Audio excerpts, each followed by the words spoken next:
Le processus électoral ayant mené à sa victoire a beau avoir été taxé de corruption et manipulation, de nombreux Somaliens ont fêté son élection mercredi soir dans la capitale somalienne. Mohamed Abdullahi Mohamed est élu mercredi à la présidence de son pays. Aujourd'hui est un jour historique. Je suis très heureux. Ce jour est inoubliable parce que nous avons traduit la volonté du peuple somalien dans les faits. Nous avons provoqué le changement que tout le peuple souhaitait. Surnommé Farmajo, qui signifie fromage, Mohamed Abdullahi Mohamed est un ancien Premier ministre et diplomate qui a promis de lutter contre la corruption et l'extrémisme islamiste, gangrénant ce pays en lambeaux de la Corne de l'Afrique. Dans un pays à la vie politique et sociale profondément clanique, ce candidat d'Arod, un des principaux clans du pays, succède à plusieurs présidents haouillés. L'administration du président sortant Hassan Sheikh Mohamoud est considérée comme une des plus corrompues qu'ait connue la Somalie. Il vous faudra continuer avec le nouveau président et continuer d'améliorer le pays. La démocratie doit aller de l'avant. Longue vie à la Somalie, longue vie à la Somalie, longue vie à la Somalie. Né en 1962 d'une famille issue de la région de Gédo, dans le sud du pays, cet homme est réputé populaire dans les rues de Mogadiscio. De son bref passage au poste de Premier ministre à 8 mois en 2010 et 2011, la population se souvient surtout d'un homme ayant créé une commission anticorruption, introduit des salaires mensuels pour les soldats, visité régulièrement des camps de déplacés et interdit tout voyage non essentiel à l'étranger pour les membres du gouvernement. Sur sa page Facebook, le nouveau président, qui hérite d'un pays miné par 3 décennies de chaos et de violence qu'ont fui des centaines de milliers de Somaliens, assure que la priorité de son parti est le rapatriement de la diaspora somalienne afin d'aider au processus de reconstruction post-conflit de la Somalie.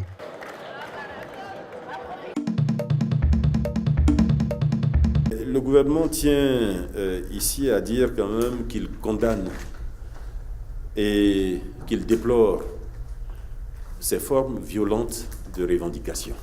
C'est une attitude malheureusement récurrente ces derniers temps et le gouvernement a évidemment immédiatement entamé les discussions avec les soldats concernés. Mais malheureusement, ce type de revendication risque d'amenuiser les ressources de l'État.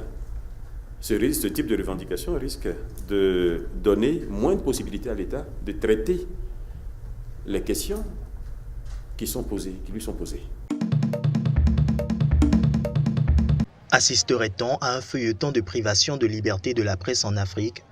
Après le Bénin où 3 médias proches de l'opposition avaient été suspendus fin novembre début décembre avant d'être à nouveau autorisés à émettre fin janvier par l'autorité de régulation de l'audiovisuel béninoise, c'est maintenant au Togo voisin que la scène semble se répéter. La haute autorité de l'audiovisuel au Togo a retiré lundi les fréquences de 2 médias privés, LCF et Radio City FM, qui émettent depuis 10 ans. Selon l'institution, ces organes appartenant au groupe Sud Média n'auraient pas rempli les formalités préalables d'autorisation. Situation difficile à vivre pour le personnel. Au-delà du contentieux, au-delà de toutes les considérations que nous entendons par-ci et par-là, qu'il pourrait s'agir d'une lutte fratricide, d'une lutte entre 2 éléphants, au-delà de ça, c'est la situation du personnel qui risque de se retrouver de fait au chômage. Et vous savez que dans notre pays, le taux de chômage est inquiétant. Selon le directeur du groupe de presse, cette décision ne respecte aucune règle. C'est une décision abusive. Elle est abusive du fait que le président, la personne du président de la haute autorité de l'audiovisuel et de la communication n'a aucune compétence pour prendre une décision de cette nature et la notifier à un organe comme le groupe Sud Média. Si nous n'étions pas en règle, il appartenait à la HAC depuis 2007 où on a commencé à émettre, de réagir. Et pourtant, nous avons toujours collaboré avec cette HAC-là. Et les membres de la haute autorité de l'audiovisuel et de la communication sont toujours venus ici. Je ne sais pas quelle mouche a piqué le président de la haute autorité de l'audiovisuel et de la communication pour qu'il soit amené à prendre une telle décision. L'autorité de régulation avait déjà fermé plusieurs médias en 2013, notamment la radio Légende FM, pour multiples dérapages, affirmant qu'elle diffusait de fausses informations durant les législatives. Dans un communiqué, l'ONG Amnesty International a dénoncé lundi soir une attaque contre la liberté d'expression, estimant cette sanction disproportionnellement lourde au vu des faits reprochés.